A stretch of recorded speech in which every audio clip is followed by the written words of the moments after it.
Bon matin, donc partie 3 de ce matin dans mes petites vidéos dont le but c'est l'éducation, la prévention, du renseignement, d'enseignement. Expliquer simplement pour qui, mais là à ce moment-là, expliquer simplement, ça peut être pour les gens pour qui ça fait leur affaire au niveau du langage, donc c'est en français. Je vais en faire un peu plus en anglais, donc on parle plus lentement que ça.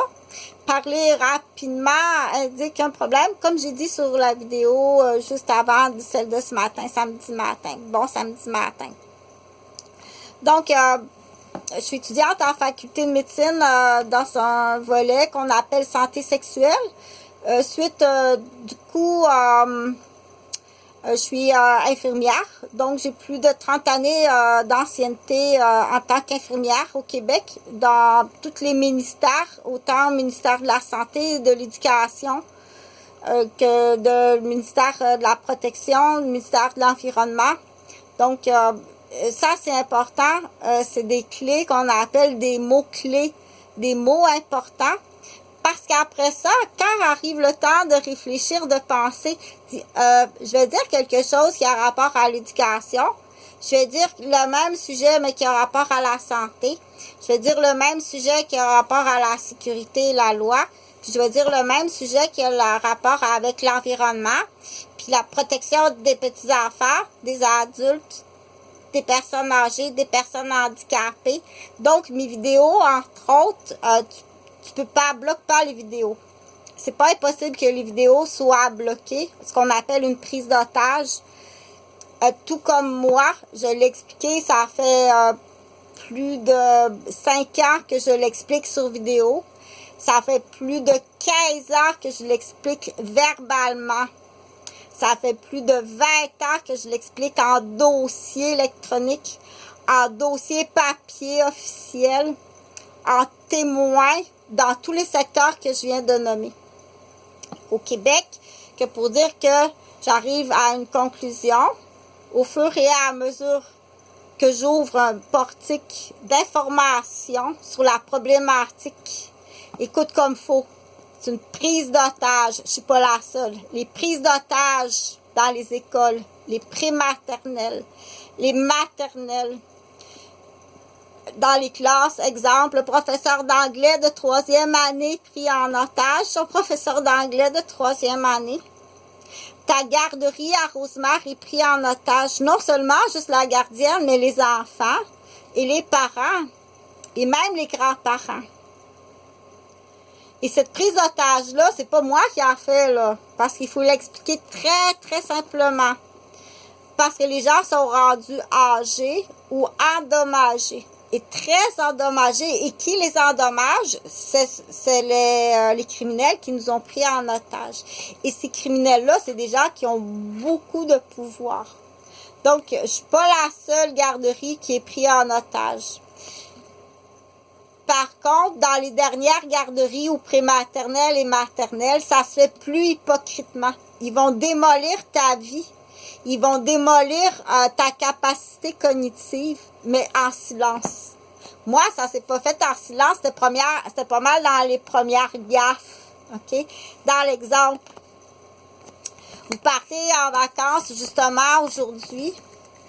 On va l'appeler Samuel parce que c'est un nom qui est autant féminin que masculin. C'est plus masculin. C'est plutôt rare une fille qui s'appelle Samuel. Ça peut inciter à un questionnement. Qu'est-ce qui se passe? Donc, j'ai décidé prendre l'exemple de Samuel. Je vais prendre les vrais noms. En toute discrétion pour dire, mais ça va être le fun. Si jamais tu veux, t'es dans le domaine des arts, que j'ai entendu dire, tu pourras en faire une vraie histoire, une bande dessinée ou un court-métrage qui pourrait servir justement de thérapie ou bien pourquoi pas un DVD à but lucratif. Donc, l'histoire de Samuel, ce samedi matin, Samuel et sa famille ont roulé toute la nuit. Ils arrivent en Floride dans un chalet qu'ils ont loué. Sont partis hier. Et très tôt ce matin, le père et la mère sont très fatigués, déjà sous consommation. Samuel se lève Et puis, elle va mourir noyée, non pas sur le bord de l'océan, mais dans un spa. Elle a voulu prendre son bain, puis elle a été... ils l'ont retrouvée morte dans le spa du chalet loué. Donc, Samuel est morte et c'est la fille de 2 policiers. Bien entendu, c'est une histoire. Quand ça arrive, si jamais ça arrive, moi, je te dis pas quoi faire. Je sais pas quoi faire quand ça arrive, là. Je suis infirmière. Tu essaies de la réanimer, premièrement. On essaie de réanimer l'enfant, puis après ça, mais tout de suite, pendant c'est la même procédure du RCR. C'est qu'ils t'appellent les premiers soins. Tu aurais peut-être dû appeler l'ambulance. C'était peut-être juste comme quasiment dans un coma. On a déjà vu des réanimations. Moi, en tant qu'infirmière, alors que je travaillais en pédiatrie, une petite fille qui avait été trouvée dans un égout glacé en plein hiver. Ça faisait 20 minutes qu'elle était morte, puis ils ont réussi à la réanimer. On appelle ça un miracle. Tu aurais peut-être dû appeler l'ambulance. Donc,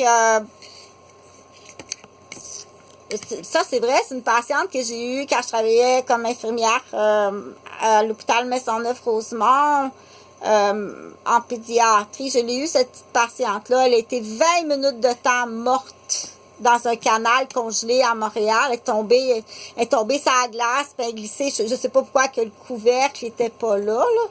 Le couvercle n'était pas là, puis c'était mal indiqué, ou je sais pas la raison, mais elle est tombée, puis elle est restée 20 minutes de temps dans la glace, et les secouristes ont réussi à la sortir et à la réanimer. Okay? Donc, je l'ai eu en tant qu'infirmière. Là, ce que je veux dire, les prises d'otages,